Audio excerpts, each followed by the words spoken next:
लोग आपके सुख के पलों को जानना नहीं चाहते, लोग आपके संघर्ष को जानना चाहते हैं। इसलिए जीवन में जब संघर्ष होए, संघर्ष आए, विपत्ति आए, संकट आए तो भागना मत, राम की तरह डटकर सामना करना।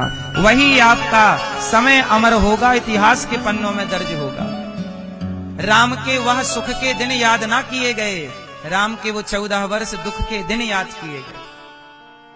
इसलिए संघर्ष, जीवन में कठिनाई, जीवन में परेशानियां आए तो परेशान होने की जरूरत नहीं है, रोने की जरूरत नहीं है।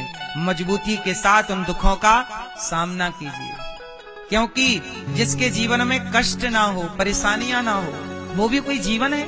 अच्छा बताओ, किसके जीवन में परेशानियां नहीं होती? एक नाम सुझाइए, किसके जीवन में परेशानियां नहीं है? उत्तर मैया चींटी। सच बताओ, चींटी के जीवन में परेशानियां नहीं है क्या? चींटी जा रही थी, पांव रख दिया, मारी गई। बेचारी दिन भर चलती है, कहां खाने को मिलेगा, कहां मिलेगा, कहां नहीं मिलेगा। कुत्ता के जीवन में परेशानियां नहीं है क्या? सांप के जीवन में परेशानी है। चिड़िया अपने बच्चों को रखती है, अंडा रखती है और दाना लेने जाती है, तब तक सांप आता है, अंडे खा जाता है। बताइए, क्या चिड़िया के जीवन में कष्ट नहीं है? मछली अभी बच्चों को जन्म दी थी, छोटे छोटे बच्चे उसके संग जा रहे थे, बड़ी मछली आई और मुंह खोला, सारे बच्चे पेट में बड़ी मछली के। बताओ, किसके जीवन में परेशानियां नहीं है? किसके जीवन में संघर्ष नहीं है? किसके जीवन में कष्ट नहीं है? उत्तर दो। बेचारा मच्छर एक बूंद खून पीने ही तो आता है, आप हाथ रख देते हो, बेचारा जान से हाथ धो बैठता है। संघर्ष तो मच्छर के जीवन में भी है, हाँ या ना? लेकिन एक व्यक्ति मुझे दिखा, एक है जिसके जीवन में संघर्ष नहीं। बताओ वो कौन है जिसके जीवन में संघर्ष नहीं है? उत्तर कौन मेरी मां? एक है, उसका नाम है मुर्दा। जो मर गया उसके जीवन में कोई संघर्ष नहीं है, सारे कष्ट समाप्त हो गए। जो व्यक्ति जिसके जीवन में संघर्ष नहीं है वह मुर्दा है, जिसके जीवन में संघर्ष है वही तो जीवन है। इसलिए संघर्षों से डरा मत करो, परेशान मत हुआ करो, डटकर सामना किया करो, क्योंकि संघर्ष यदि कहीं नहीं है तो मुर्दे में कोई संघर्ष नहीं। चाहे कुल्हाड़ी से काट दो, चाहे जला दो, चाहे गाड़ दो, चाहे बहा दो, उसे कोई दिक्कत नहीं है। वो कुछ नहीं कहेगा कि हमें ये चाहिए कि वो चाहिए, ऐसा कि ना, जैसा मन आपका हो, कोई संघर्ष नहीं, कुछ नहीं करना, पड़ा है तो पड़ा है। बोलो हाँ। इसलिए आप जिंदा हैं, संघर्ष है तो पता लग रहा है कि आप जिंदा हैं, संघर्ष नहीं है तो पता लग रहा है कि आप मुर्दे हैं, हाँ या ना? संतों के जीवन में बड़ा संघर्ष होता है। ये जो आप दिव्य आश्रम देख रहे हैं, जहां बैठकर ये दास अनिरुद्ध आपको कथा सुना रहा है, यह महान संतों के पावन संकल्प से यह श्रोत मुनि आश्रम की नींव रखी गई। और आज यहाँ चिकित्सा भी होती है, भक्तों की चिकित्सा भी होती है, वेद विद्यालय गुरुकुल भी चलता है, गौ माता की सेवा भी होती है, संतों को भोजन प्रसादी अन्न क्षेत्र भी बढ़ता है। संत क्या नहीं करते? लोग कहते हैं कि संतों को तो जंगल चले जाना चाहिए, संतों का काम क्या है? अरे मेरी माँ, एक बात बताओ, आज यदि भारत में संत ना होते, सब जंगल चले जाते, तो बताओ आज समाज में आपको ये भागवत सुनने को मिल रही होती? अरे मैं भी जिस गुरुकुल में पढ़ा वह भी किसी संत का ही आश्रम था। आज सनातन की रक्षा कहीं हो रही है तो संत लोग ही कर रहे हैं गुरुकुलों के द्वारा। आज गाय का चित्र आपको केवल फोटो रह जाती गाय की, यदि संत ना होते। आज भारत में किसी गृहस्थ के पास 1000 गाय नहीं है, पर संतों के पास लाखों लाख गाय हैं। ऐसे ऐसे भी संत, किसी गृहस्थ के पास 1000 गाय ना होगी, पर संतों के पास लाखों लाख गाय हैं।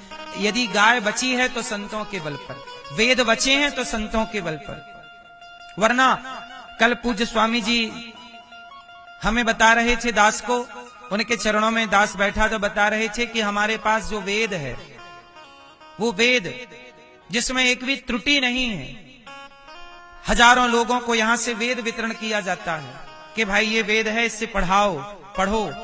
वरना जो बड़े बड़े छापने वाले छपने वाले हैं उनमें गलतियां रह जाती हैं छोटी मोटी।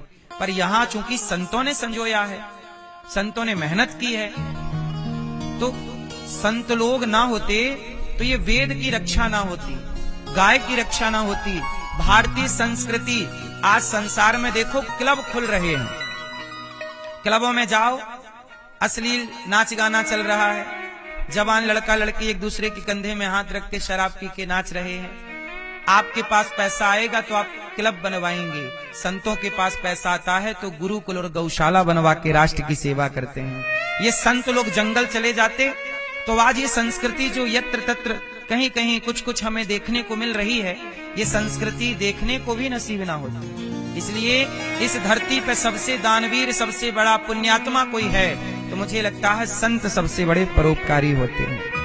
सत्संग क्या है? संत प्यार करें तो भी सत्संग, और संत एक मुठिका मार दें तो भी सत्संग।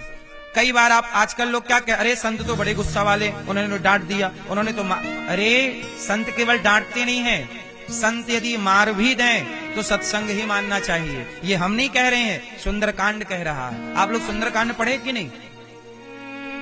जब हनुमान जी लंका गए तो नाम लंकनी एक निश्चरी वहां लंकनी थी।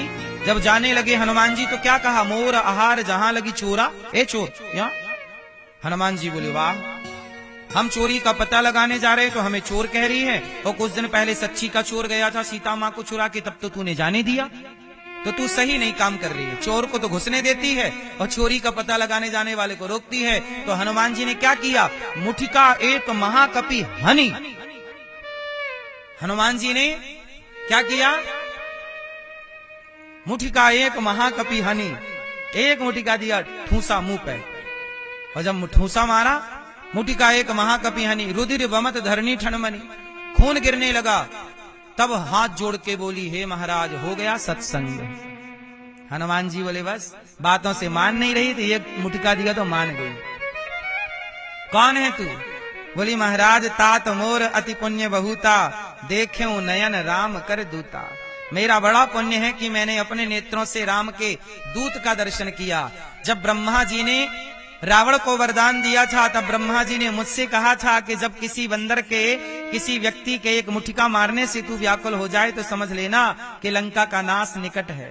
मैं समझ गई कि आप भगवान के दास हैं। अब देखो हनुमान जी ने मुठिका मारा, अब उसने कहा कि तात स्वर्ग अपवर्ग सुख, धैर्य तुला एक अंग, तूल न ताही सकल मिली, जो सुख लव सत्संग। ये हम नहीं कह रहे हैं, वो कह रही है राक्षसी कि हनुमान जी आपने एक मुठिका मार के बड़ी वो सत्संग समझ रही है, सत्संग हो गया। अच्छा ये बताओ, मुठिका से बुद्धि सुधर गई कि नहीं? बोलो हाँ। तो संत चाहे लाड़ करके, प्यार करके, कथा सुना के समझाएं या मुठिका मार के समझाएं, संतों का दरस परस कुछ भी हो, हाथी मिठाई का बना है, शक्कर का हाथी बना है, चाहे पांव खाओ, चाहे सूंड खाओ, चाहे पूंछ खाओ, सब मीठी है। संतों का संग किसी तरह प्राप्त हो, सबसे कल्याण ही होना है। संत से क्या होगा? कल्याण। इसलिए संतों के बारे में